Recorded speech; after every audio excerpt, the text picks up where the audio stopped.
رومیوں کو اسلام اور اہل اسلام کی ترقی قطعاً گوارا نہیں تھی۔ ان کے ہاں رہنے والا کوئی شخص مسلمان ہو جاتا تو اس کی زندگی خطرے میں پڑ جاتی۔ ان کی اس جرت اور بیجا غرور کو ختم کرنے کے لیے رسول اللہ صلی اللہ علیہ وسلم نے صفر 11 ہجری میں ایک بڑے لشکر کی تیاری شروع فرمائی تاکہ وہ روم کی فلسطینی سرزمین کو روند کر رومیوں کو خوفزدہ کر دے اور ان کی حدود پر واقع عرب قبائل کا اعتماد بحال کرے۔ اس سلسلے میں رسول اللہ صلی اللہ علیہ وسلم نے 700 فوجیوں کا ایک لشکر تیار فرمایا۔ سیدنا اسامہ بن زید رضی اللہ عنہ کو لشکر کا سالار مقرر فرمایا۔ یہ آزاد کردہ غلام سیدنا زید رضی اللہ عنہ کے بیٹے تھے۔ 28 صفر 11 ہجری کو بیماری کی حالت میں آپ نے سیدنا اسامہ رضی اللہ عنہ کا جھنڈا اپنے دست مبارک سے درست فرمایا۔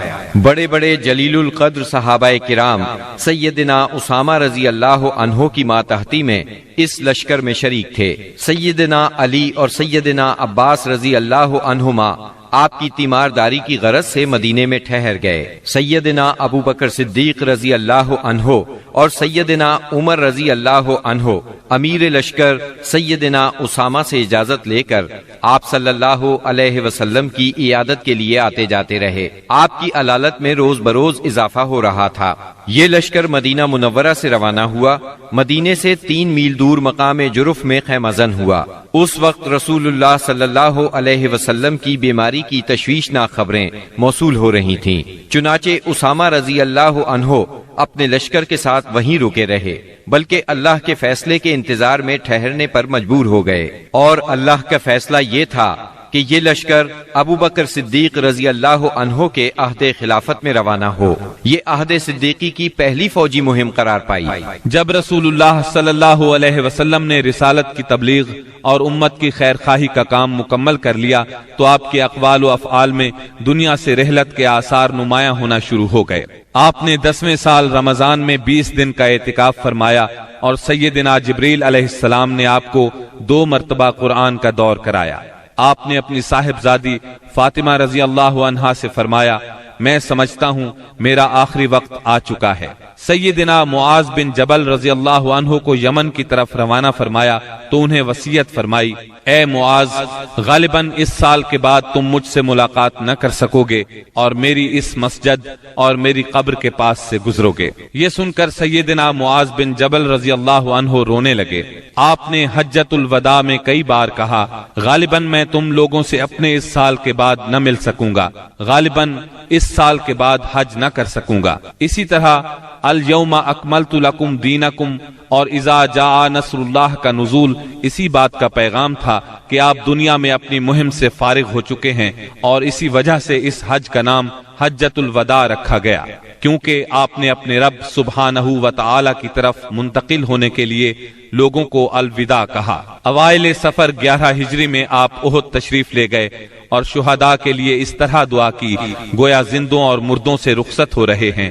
پھر واپس آ کر منبر پر تشریف فرما ہوئے اور فرمایا، میں تمہارا پیش رو ہوں اور تم پر گواہ ہوں، اللہ کی قسم اس وقت اپنا حوض دیکھ رہا ہوں، مجھے زمین یا زمین کے خزانوں کی کنجیاں دی گئیں، اللہ کی قسم مجھے تم پر یہ خوف نہیں کہ تم میرے بعد شرک کرو گے، بلکہ اس کا اندیشہ ہے کہ دنیا میں ایک دوسرے سے آگے نکلنے کی دوڑ میں لگ جاؤ گے۔ ماہ سفر کے آخر میں آپ رات کے وقت بقیع غرقد تشریف لے گئے، اہل بقیع کے لیے دعائے مغفرت کی اور فرمایا، ہم بھی تم سے آن ملنے والے ہیں۔ ماہ سفر کے آخری پیر کو رسول اللہ صلی اللہ علیہ وسلم ایک جنازے میں بقیع تشریف لے گئے۔ سیدہ عائشہ صدیقہ رضی اللہ عنہا فرماتی ہیں، آپ بقیع سے واپس تشریف لائے تو میں اپنے سر میں درد محسوس کر رہی تھی اور یہ کہہ رہی تھی کہ ہائے میرا سر۔ یہ سن کر آپ نے فرمایا، بلکہ میں واللہ اے عائشہ ہائے میرا سر۔ یہ آپ صلی اللہ علیہ وسلم کی بیماری کی ابتدا تھی۔ اس کے باوجود آپ باری باری سب بیویوں کے پاس دن گزارتے رہے، یہاں تک کہ مرض میں شدت آ گئی۔ اس وقت آپ سیدہ میمونہ رضی اللہ عنہا کے گھر میں تھے اور پوچھ رہے تھے، کل میں کہاں رہوں گا، میں کل کہاں رہوں گا؟ مطلب یہ تھا کہ مجھے سیدہ عائشہ رضی اللہ عنہا کے ہاں رہنے دیا جائے۔